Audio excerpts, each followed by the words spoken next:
Hello everyone, karibuni kwenye mwendelezo wa mafunzo, na leo tunaendelea sehemu ya 4 ambapo leo sasa kwenye mwendelezo sehemu ya 4 tutaangalia tunaanza kuangalia spread ni nini katika biashara ya forex.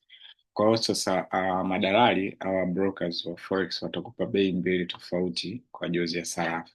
Bei ya kuuza inaitwa bid na bei ya kununua inaitwa ask. Bid ni bei ambayo unaweza kuuza sarafu ya msingi na ask ni bei ambayo unaweza kununua sarafu ya msingi. Tofauti kati ya bei hizi mbili inajulikana kama spread au wengine wanaita spread, vyovyote vile utakapo pronounce, lakini make sure unamaanisha kitu cha aina moja. So inajulikana pia kama bid and ask spread. So hapa nimekuwekea picha. So spread ndio jina ambayo madalali wasiokata commission wanapata mapato yao. Spread hii ni ada kwa ajili ya utoaji wa huduma ya miamala ya haraka. Hii ndio sababu huu msamiati au istilahi ya gharama ya muamala na bid ask spread hutumika kwa kubadilishana. Badala ya kutoza ada ya ziada kwa kufanya biashara, gharama imejumuisha kwenye bei ya kununua na kuuza ya jozi na sarafu inayotaka kufanya biashara nayo. Kwa mtazamo wa biashara, hili lina mantiki kwa sababu dalali anatoa huduma na lazima apate faida kwa njia fulani. Sasa wanapata faida kwa kuuza sarafu kwako kwa bei ya juu kuliko walionunua. Pia wanapata faida kwa kununua sarafu kutoka kwako kwa bei ya chini kuliko watakavyouza. Tofauti hii inaitwa spread. Ni kama vile unajaribu kuuza iPhone yako ya zamani kwa duka linalonunua simu zilizotumika, labda simu ya macho matatu, okay? Ili kupata faida, duka hilo linahitaji kununua iPhone yako kwa bei ya chini kuliko ile watakayouza. Ikiwa linaweza kuuza iPhone kwa $1,000, basi ili ipate faida yoyote, bei ya juu kabisa ambayo wataweza kununua kutoka kwako labda ni $999. Kwa hiyo tofauti ya $1 ndio inaitwa spread. Hivyo basi broker anapodai kuwa kuna zero commission au hakuna commission ni kauli ya kupotosha, kwa sababu japokuwa hakuna ada ya commission inayojitokeza moja kwa moja, bado unalipa commission ambayo imejumuishwa tu ndani ya bid and ask spread. So spread katika biashara ya forex upimwaje? So kwa kawaida upimwa kwa pips, ambapo ni kipimo kidogo kabisa cha mabadiliko ya bei ya pair ya sarafu. Kwa pair nyingi za sarafu, pip moja ni sawa na 0.001. Mfano spread ya pip 2 kwa Euro USD ingeweza kuwa 1.1051/1.1053. Jozi za sarafu zinazojumuisha yeni ya Kijapani hunukuliwa hadi sehemu 2 za desimali, isipokuwa kama kuna pips za sehemu fractional pips, basi huwa na sehemu 3 za desimali, ambapo ndo tulizungumzia jana yale masuala ya pipette. Kwa mfano USD JPY inaweza kunukuliwa kama 110.0/110.0. Nukuu inaonyesha spread ya pip 4. Okay? Hapo pia kuna mchoro wa pip nimekuonyesha. So ni aina gani za spread zinazopatikana kwenye forex? Okay?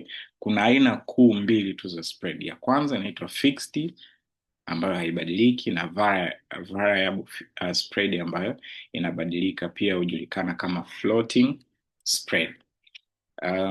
Spread zisizobadilika ama fixed spread hutolewa mara nyingi na madalali wanaofanya kazi kama market makers au kutumia mfumo wa dealing desk, wakati spread zinazobadilika au variable spreads hutolewa na madalali wanaotumia mfumo wa non-dealing desk. Uchaguzi kati ya fixed na variable spread unategemea mtindo wako wa biashara, uvumilivu wako wa hatari, risk management, na uzoefu wako katika soko. Ni muhimu sana kuelewa sifa za kila aina ya spread. So tuangalie fixed spread ni nini kwenye forex. So fixed spread hubakia vile vile bila kujali hali ya soko kwa wakati wowote. Kwa maneno mengine, iwe soko lina msukosuko kama peji ya Mange Kimambi au mtulivu kama panya, spread haibadiliki, inabaki kuwa ile ile muda wote. Spread zisizobadilika au fixed spread hutolewa na madalali wanaotumia mfumo wa market maker au dealing desk. Kwa kutumia dealing desks, dalali hununua nafasi kubwa kutoka kwa watu wa ukwasi ambao tunaita liquid providers, na kuzigawa kwa size ndogo ndogo kwa wafanyabiashara binafsi ama retail traders. Hii ina maana kuwa dalali anakuwa upande wa pili wa biashara ya mteja wake. Yeye ndio mnunuzi wakati unauza na muuzaji wakati unanunua. Kwa kuwa na dealing desk, dalali anaweza kudhibiti anaweza kudhibiti bei anazoweka kwenye jukwaa lake na hivyo kutoa spread zisizobadilika. So mtakuwa mmesikia a lot kuhusu market makers. So hii ni aina ya brokers ambao ni dealing desk. So faida za kufanya biashara kwa kutumia fixed spread. Mahitaji madogo ya mtaji. Spread zisizobadilika zinahitaji mtaji mdogo. Hiyo ni chaguo la gharama nafuu kwa wafanyabiashara wapya na wale wenye mtaji mdogo kuanza nao. Na pili, gharama zinazotabirika. Kwa sababu spread haibadiliki, ni rahisi kujua ni kiasi gani utalipa unapofungua biashara. Hii hufanya upangaji wa gharama kuwa rahisi. Hasara za kufanya biashara kwa kutumia fixed spread. Ripoti hutokea mara kwa mara. Kwa kuwa bei hutolewa kutoka kwenye chanzo kimoja tu, yani dalali wako, kuna uwezekano mkubwa wa kupata records. Records ni kile kitu ambacho unakitegemea kinadharia, alafu kikija in real life kinakuwa tofauti. um, uh, na ripoti zinatokea mara kwa mara, okay. So wakati wa msukosuko wa soko, volatility, bei hubadilika haraka sana, lakini kwa kuwa spread imewekwa, dalali aweze kuongeza spread ili kuakisi hali ya sasa ya jambo linaweza kusababisha kutekelezwa kwa maagizo ya bei isiyofaa au kuchelewa kwa utekelezaji. Kwa hiyo kukiwa kuna volatility au kuna news zinatangazwa na nini, kunakuwa kuna itakusababishia trade zisifunguke kwa wakati sahihi. Ndio ile unashangaa news inatangazwa, una place order, ina load for a certain time, afu ndio inakuja unaingia sokoni, hatari movement inakuwa ishatokea. Kwa hivyo ukijaribu kuingia kwenye biashara kwa bei maalum, dalali anaweza kuzuia biashara yako na kukupa bei mpya. Hii inaitwa records, okay. Ujumbe wa record utaonekana kwenye jukwaa la biashara. Kwenye jukwaa la biashara maanisha trading platform. Ikikwambia kuwa bei imebadilika na kukuuliza kama uko tayari kukubali bei hiyo mpya, na mara nyingi ni bei mbaya zaidi kuliko ile uliyotaka awali. Kwa hiyo inapotokea mambo kama haya, unapo place order, inaleta warning pale, kana pop up ka window kwamba like okay, bei imeshabadilika kulingana na hii ambayo unataka kuingia nao sokoni. Are you okay to proceed au hautahitaji? So nafikiri watu wengi sana ni watu wa ku click accept yes na vitu kama hizo, kwa waga tu wana click hapo, lakini make sure hicho unaelewa hicho kitu ambacho kimetokea. Lakini kitu kingine, slippage ni tatizo jingine.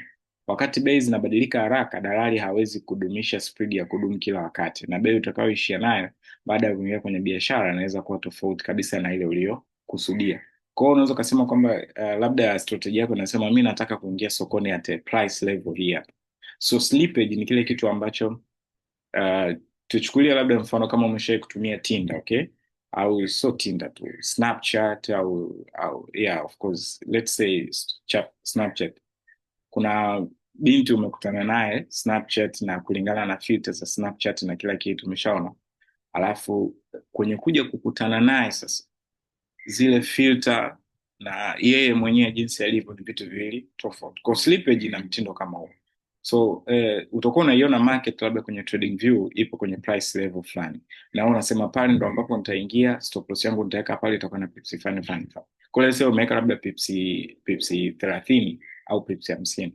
So unaingia kwenye trade, slippage inakuchelewesha au inakuingiza sokoni na bei tofauti kabisa. Kwa let's say kama ilitakiwa stop loss yako ni pips 50, inakupeleka mpaka kwenye pips 65 au pips 70, kwa tofauti wa pips 20 hapo. Kwa hiyo hilo ni tatizo kubwa ambalo pia lipo kwenye hizi fixed spread broker ambao wana fixed spread. Lakini aina ya pili ni variable spread, okay. So kama jina ambavyo linasema, hubadilika kila wakati. Kwa variable spread, tofauti kati ya bei ya kununua ask na kuuza hubadilika kulingana na hali ya soko. So variable spread hutolewa na madalali wanaotumia mfumo wa non-dealing desk. Madalali hao wanapokea bei za sarafu kutoka kwa watu wa ukwasi ambao ndio liquid provider, na hawahusishi dealing desk, yani hawadhibiti spread. Ina maana kuwa spread inaweza kupanuka na kupungua kulingana na uhitaji na upatikanaji wa sarafu, hizi supply and demand, na msukosuko wa soko au tunaita market volatility. So kwa kawaida spread hupanuka wakati wa kutangazwa kwa taarifa muhimu za kiuchumi. So muda ambapo news zinatangazwa fundamental, spread huwa zina mtindo wa kubadilika. Likizo za kitaifa au kimataifa, ikitokea kwamba kuna holiday au kuna nini, kuna holiday kwenye benki ya Marekani au kuna holiday kwenye nchi zinazotumia euro au Uingereza, basi kwenye hiyo sarafu ambayo inazihusisha hizo nchi, sikio kutakuwa kuna spread kubwa, na bila shaka wakati wa hali yoyote ya kupunguzwa kwa ukwasi sokoni, na pili ambapo kunakuwa hamna volatility kubwa, hakuna liquidity kubwa sokoni. So tuangalie summary ya hichi ambacho tumekizungumzia. Fixed spread haibadiliki, gharama zinatabirika, lakini unaweza kukumbwa na records, okay? Variable spread hubadilika kulingana na hali ya soko. Hakuna records, lakini gharama haziwezi kutabirika. So normal spread nimekuwekea hapo ni kama 20 pips, alafu normal spread hizi maana ni spread ndogo, alafu spread kubwa ndo zinafika mpaka hapa kwenye pips 20. So let's say kama stop loss yako wewe unavyo trade labda ndo pips 20 ndo stop loss. Kwa ukiingia tu tayari na hit stop loss, ingawa price haijafika hapo kwenye hiyo stop loss yako. Hiyo ni shida ya spread. Kwa mfano unaweza kutaka kununua euro USD ukiwa na spread ya pips 2, lakini punde tu unapokaribia kubofya kununua, ripoti ya ajira ya Marekani labda US Employment Report inatangazwa na spread inaongezeka mara hadi pips 20. Hii inaonyesha jinsi ya variable spread zinavyoweza kubadilika ghafla kutokana na habari muhimu za kiuchumi na mabadiliko ya ghafla katika soko. So katika hali kama hii, gharama ya kuingia kwenye biashara huongezeka mara 10 au zaidi, na inaweza kuathiri sana faida au hasara yako, hasa ukiwa hujui nini kinaendelea. Ndio maana sana ni muhimu kuwa makini na matukio ya kiuchumi, fundamental analysis, na kutumia zana za kudhibiti hatari kama vile stop loss unapofanya biashara wakati wa taarifa kama hizi. Faida za kufanya biashara kwa kutumia variable spread. Kwanza, hakuna records. Kwa moja ya faida kuu ni kwamba hakuna records, yani kupewa bei mpya tofauti na uliyotaka, kwa sababu spread hubadilika kulingana na hali ya soko. Faida ya pili, bei wazi na ushindani. So kupitia variable spread unapata bei kutoka kwa watu wa ukwasi, liquid providers wengi. Ushindani kati yao husababisha bei kuwa nzuri zaidi na ya uwazi. Lakini kumbuka, kukosa record hakumaanishi kuwa hutakutana na slippage. Tofauti kati ya bei unayotaka au na bei unayoipata hatimaye au mwishoni ukishaipata. Hasara za kufanya biashara kwa kutumia variable spread si nzuri kwa scalpers. Kwa wale wanaofanya biashara za muda mfupi sana, scalping, kuongezeka kwa spread ghafla kunaweza kuharibu faida ndogo wanazotegemea. Na pia si salama kwa wafanyabiashara wa habari au news traders au fundamental traders. Wakati wa matangazo makubwa ya kiuchumi, spread huweza kupanuka sana kiasi kwamba biashara iliyoonekana kuwa na faida ghafla inageuka kuwa ya hasara. Kwa hapo unaweza watu wengi ambao news traders ni scalpers pia, kwa kitu hicho. So fixed na variable spread ni kipi bora? Swali la nani ni bora kati ya fixed na variable inategemeana na aina ya trader au wewe ni trader aina gani. So fixed spread zinafaa kwa wafanyabiashara wenye account ndogo, wanaofanya biashara mara chache, na wanaotaka kujua gharama zao za biashara mapema na kwa uhakika. Lakini variable spread zinafaa kwa wafanyabiashara wenye account kubwa, wanaofanya biashara mara kwa mara, wanaofanya biashara wakati wa masoko kuwa na ukwasi mkubwa. Tunaita zile peak hours ambapo spread huwa nyembamba zaidi. Na of course kwa sisi ambao East Africa tunaamka saa 2 ni European session, tunaenda kulala saa 2 au saa 4 usiku ni New York session. Huo muda spread huwa nyembamba sana kwa sababu ni peak hours, London session pamoja na New York session. Tofauti labda mtu ambaye yuko labda Dubai au yuko China, ina maana muda ambao ana trade kama mchana, muda anao trade kama mchana, au watu ambao wako Asia, huku kwetu inakuwa ni usiku. Kwa ile Asian session nani market inakuwa na volatility ndogo, kwa spread zake zinakuwa kubwa.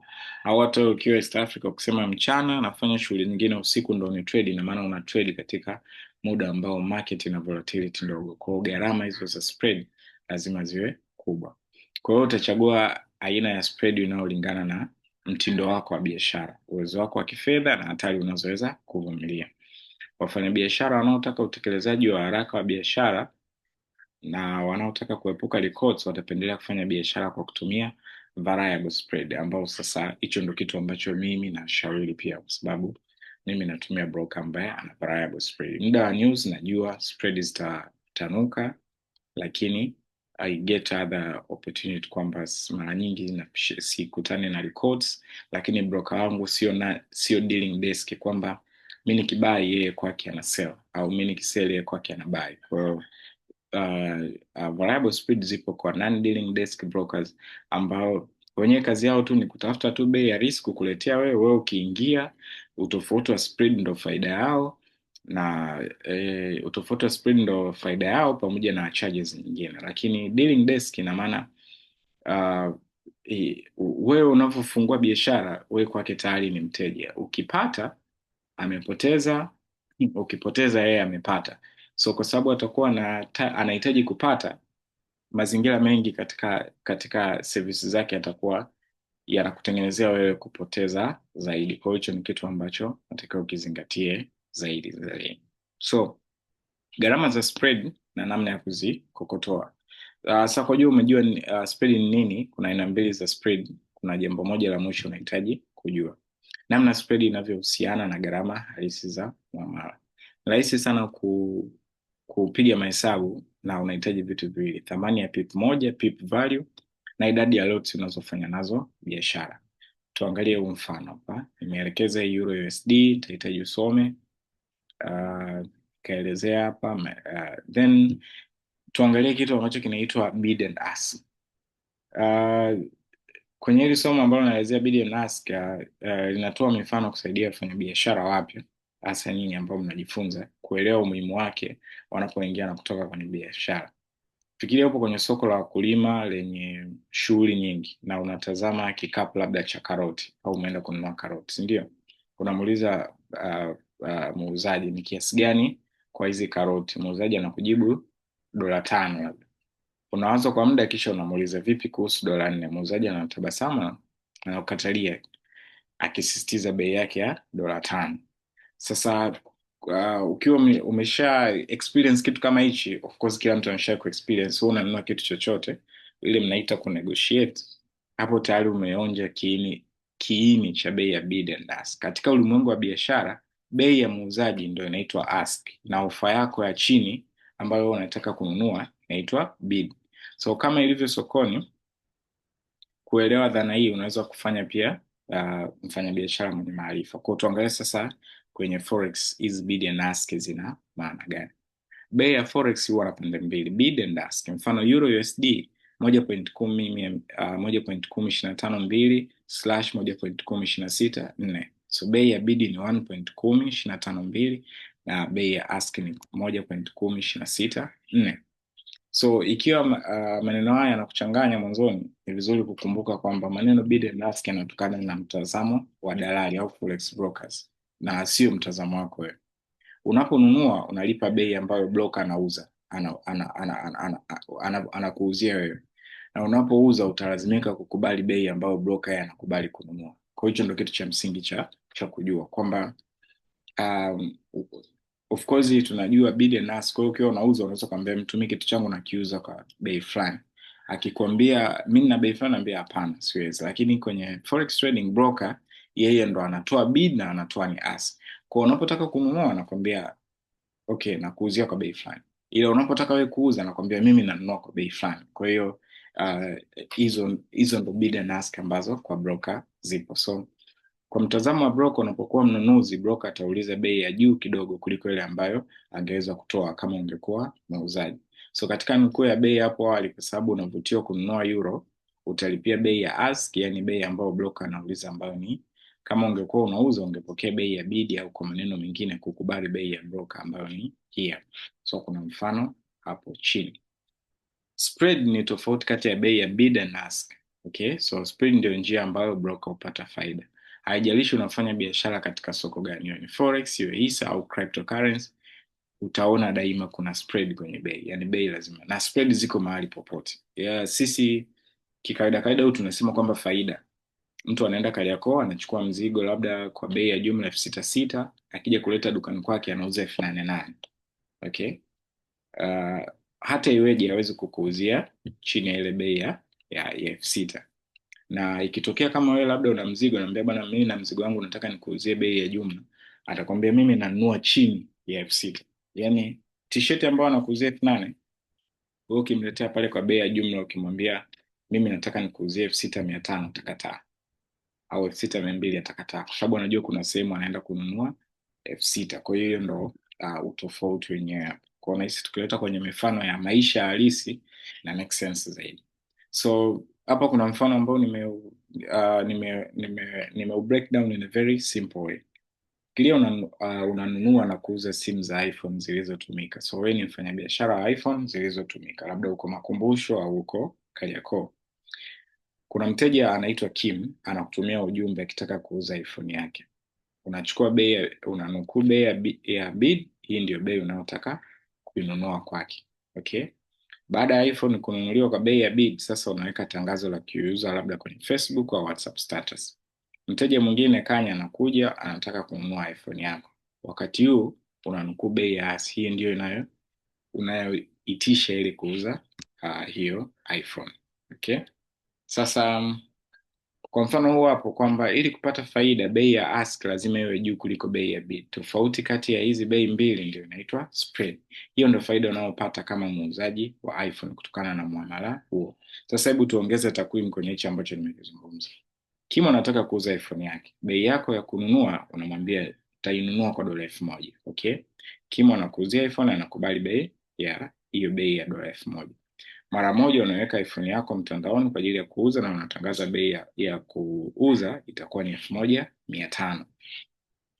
Kanye anataka kununua iPhone, anakubali bei yako ya kuuza ambayo ndio hiyo. Kwa muhtasari, ulinunua iPhone kwa $1,000 bei yako ya bid, na uliuza kwa $1,500 bei yako ya ask. Tofauti kati ya hizi mbili ni 500, ambayo hiyo ndio inaitwa spread. So hiyo spread unayopata kama muuzaji au tunaita dealer. Hapa kuna mfano wa orodha ya bei kwenye jukwaa halisi la biashara ya Forex, inaonyesha bid and ask na jozi tofauti za sarafu. Kwa unaona bid ipo huku, ask. Kwa ukitoa hii huku, ukitoa huku, hii kutoa huku, kutoa huku, ndio unapata gharama za spread. Okay? Na mara nyingi labda ukifungua kupata quotation au taarifa sahihi, utakutana na window kama hii hapa, ambayo kwa wale wanaotumia labda MetaTrader 4 kwenye computer. So yeah, hapa nimeelezea, lakini ndo vitu hivyo hivyo utapitia. Sasa tuangalie maneno ya Forex au tunasema Forex vocabularies za msingi ambazo tunatakiwa uvifahamu. So kama ilivyokuwa kwenye ujuzi mpya unaojifunza, unahitaji kujifunza misamiati yake. Wewe kama ndo umeanza kujifunza, lazima ujue baadhi ya maneno haya kwa kina kabla ya kufanya biashara yako ya kwanza. Baadhi ya maneno haya tayari umeshajifunza, lakini si vibaya kufanya marudio kidogo. Kwa hiyo twende. Sarafu kuu na sarafu ndogo ndo vile tulisema main currency na main currency pamoja na hizi sarafu nyingine, ambapo sarafu 8 zinazofanyia biashara zaidi ni USD, Euro, JPY, Pound, CHF, CAD, New Zealand na AUD.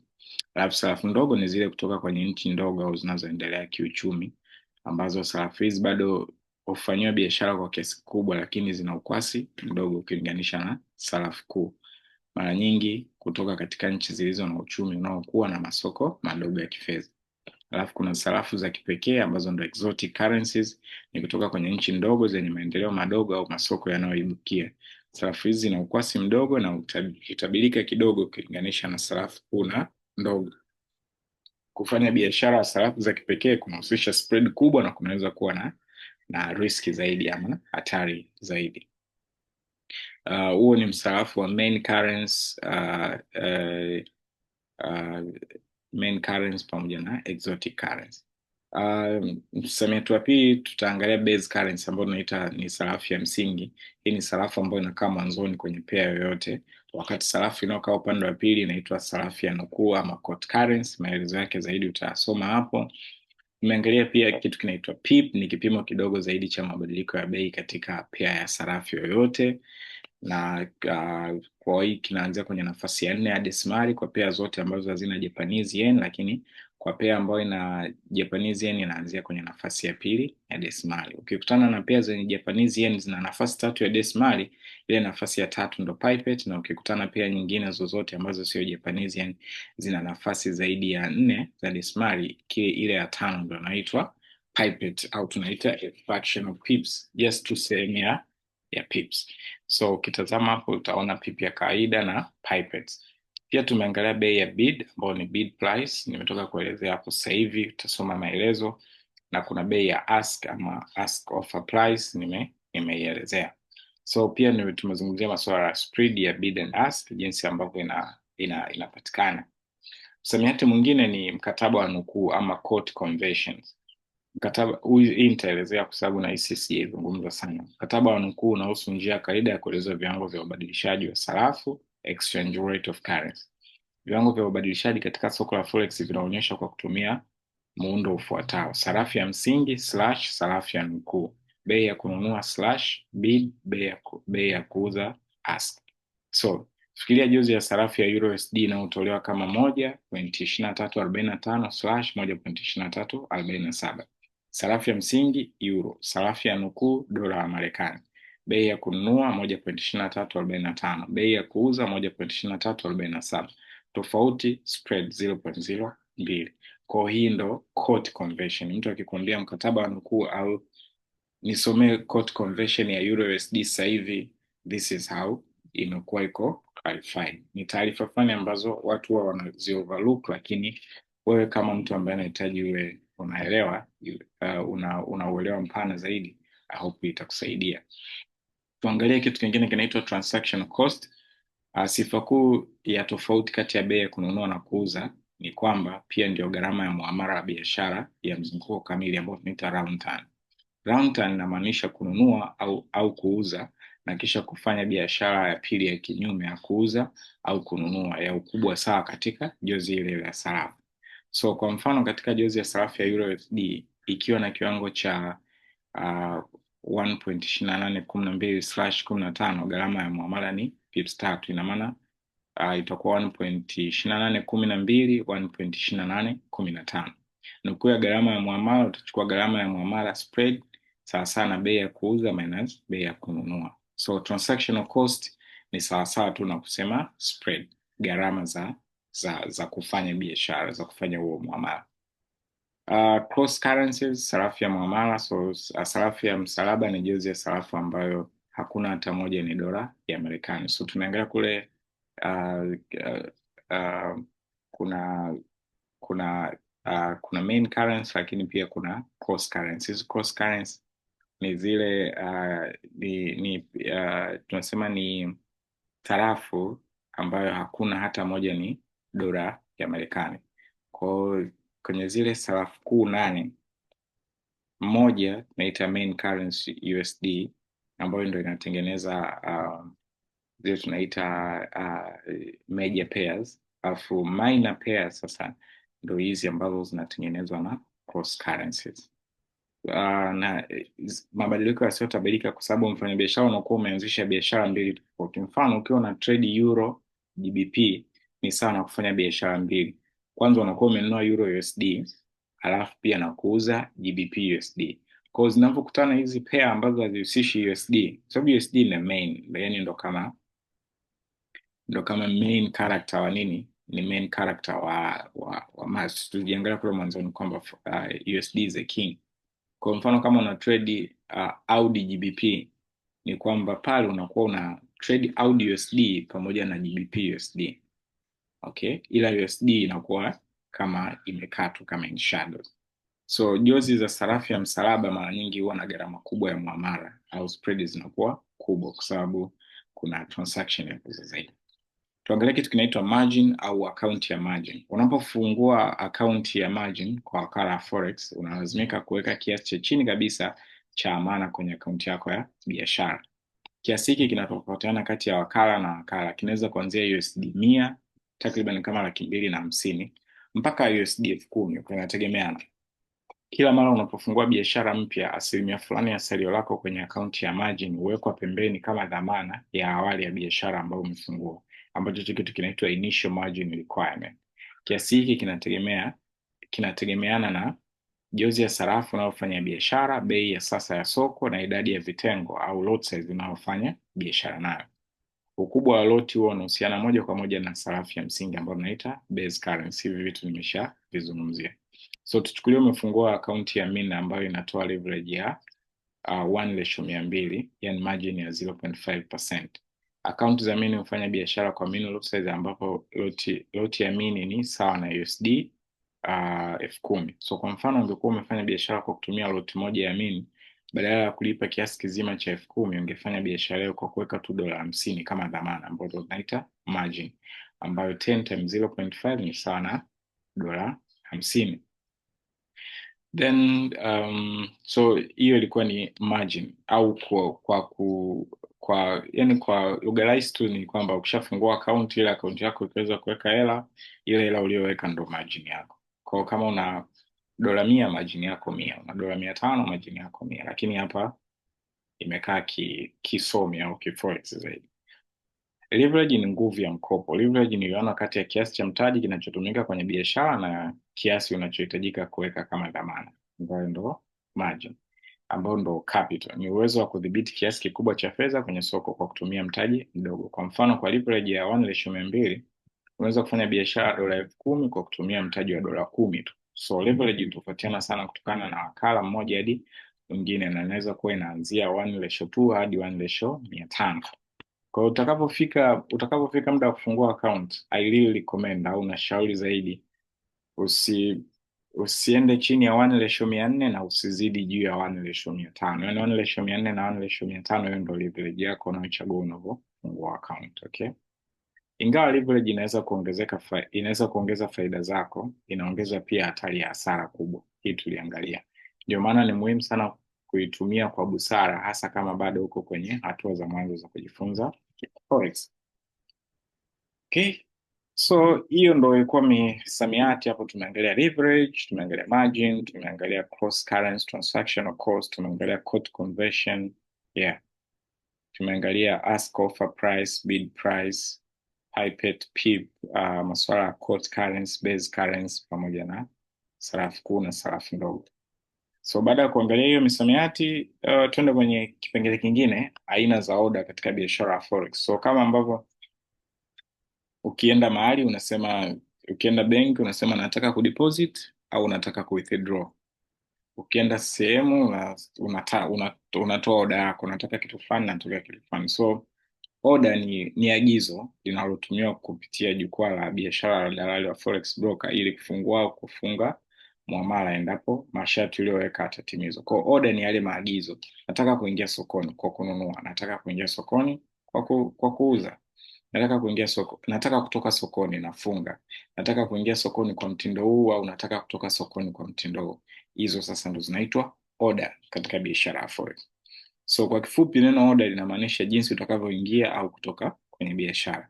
So hapa tutajadili aina mbalimbali za order zinazoweza kuwekwa kwenye soko la forex. Hakikisha unajua ni aina gani za order ambazo dalali wako wanakubali.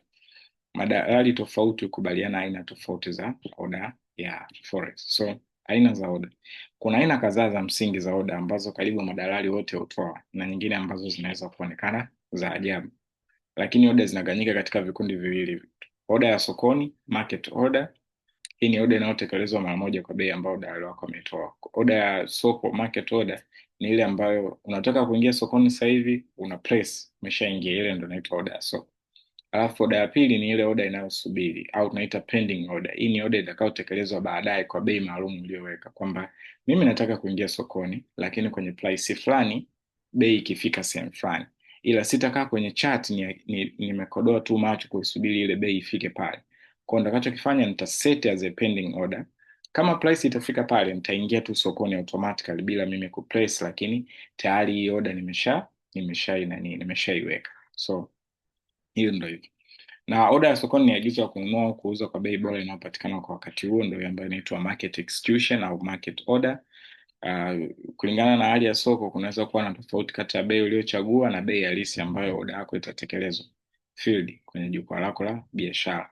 Ukiweka order ya soko, huna udhibiti juu ya bei halisi ambayo order yako itajazwa. Kwa sometimes kwenye hii inaitwa market execution, haimaanishi kwamba sasa hivi ukiona price kwenye 1.2230 ukiplace tu order pale itafunguka kwenye 2230.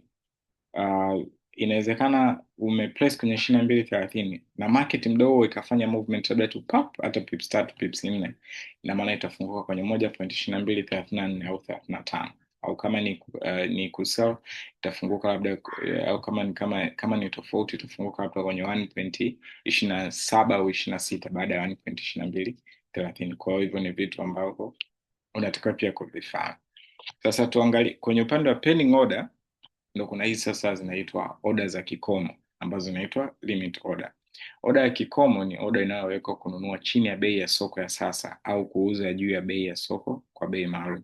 Hii ni order ya kununua au kuuza mara tu soko litapofika bei hiyo ya kikomo.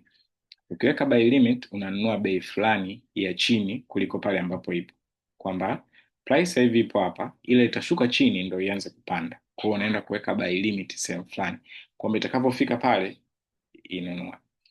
Lakini sell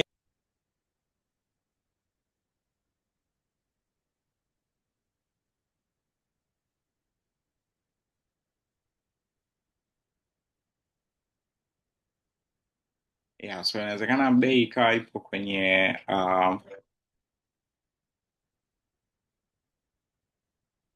inawezekana bei ikawa ipo kwenye 20-30. So kwa kutumia sell limit itaenda itaactivate ile order yako kule juu, alafu ndo market itaendelea kushuka chini. So that is a very important pia kufahamu kuhusu order za limit. So kwenye picha hapo nimekuelezea kwenye hizo order, lakini kuna stop entry order, ambapo stop order ni order inayosubiri kutekelezwa hadi pale bei itakapofika kiwango cha stop price. So kupitia picha hapo utaona order placed above price and price keeps going up, au sell stop order ambayo inakuwekwa placed below na inasubiria price ishuke.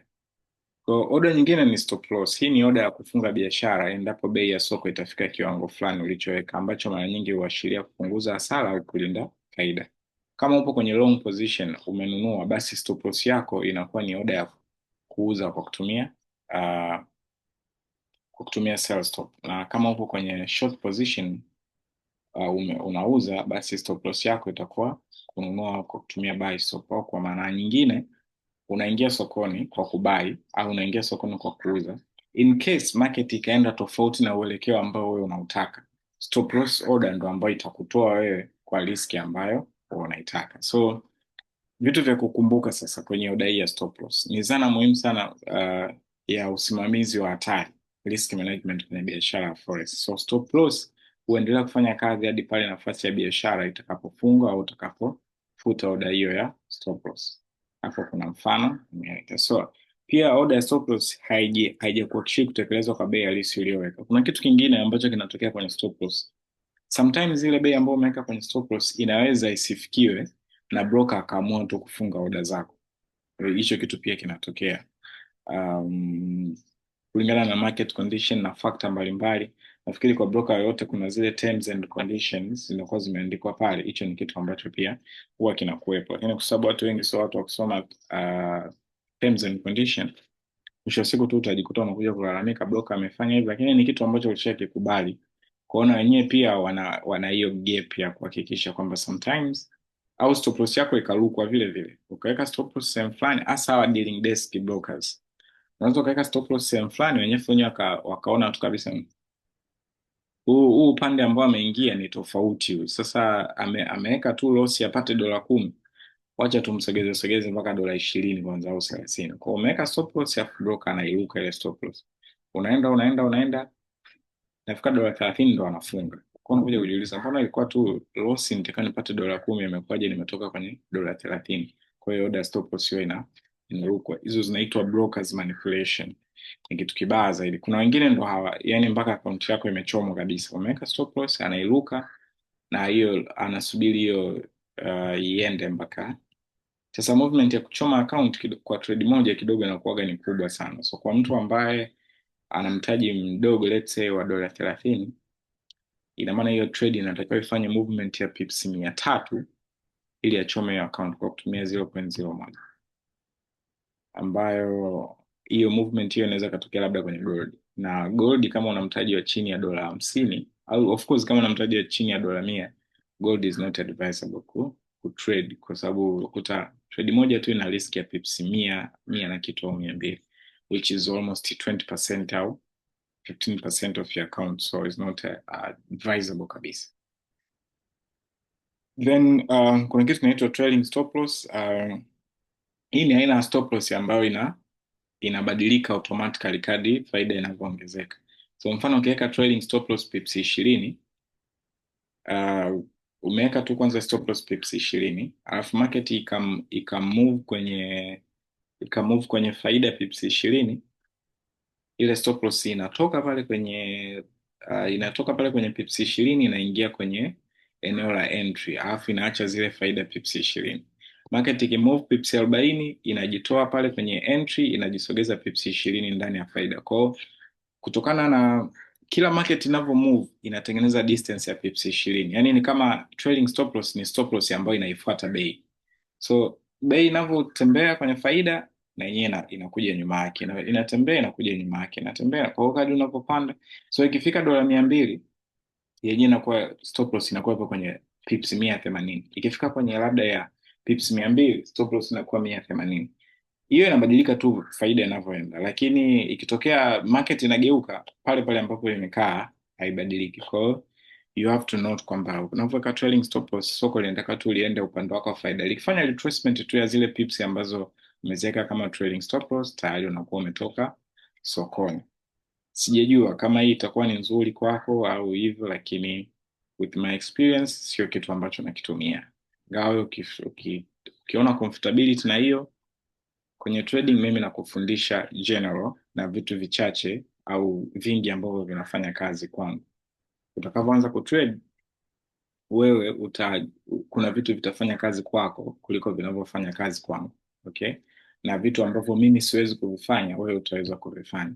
Haimaanishi kwamba wewe ni bora kuliko mimi, au haimaanishi vitu ninavyofanya mimi ni bora kuliko wewe, kwa sababu kila mtu ana aina yake ya lifestyle, ana aina yake ya personality, na vitu ambavyo vinafanya kazi kwangu haviwezi kufanya kazi kwako, na kuna vitu pengine vinavyofanya kazi kwako havifanya kazi kwangu, alafu kuna vile vitu ambavyo vinafanya kazi kwa watu wote. Kwa hicho ni kitu cha msingi pia kukijua. Hapa nimeeleza tofauti ya limit order na stop orders, ambacho ndio kile pale nikielezea kule juu. Kwa maelezo yatakuwa ni yale yale tu. Nimeeleza mpaka hapa chini. So mfano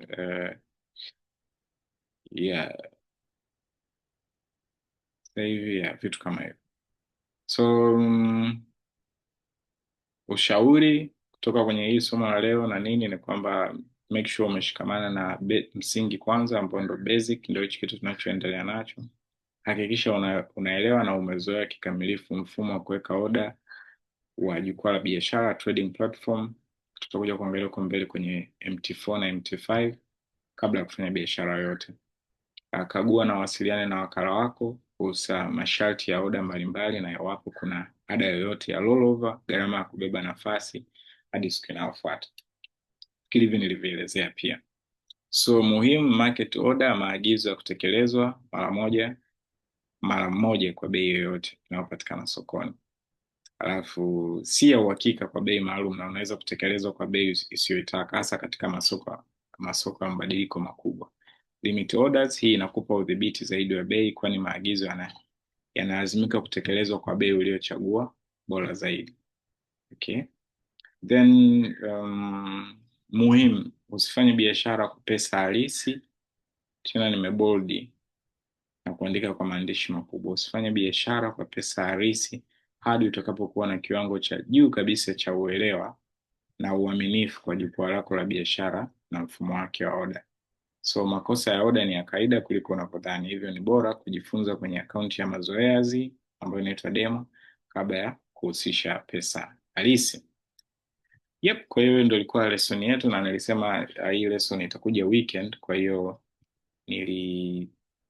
nilifanya iwe ndefu na kidogo, lakini yenye maelezo yatakayo kusaidia sana.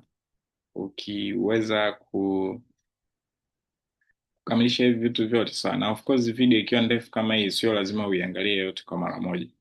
Unaweza tu kaangalia kipande, ukishaona vitu vinaanza kuwa vigumu, stop, pumzika, review hivyo vitu vichache ulivyovisoma, then utaendelea baadaye.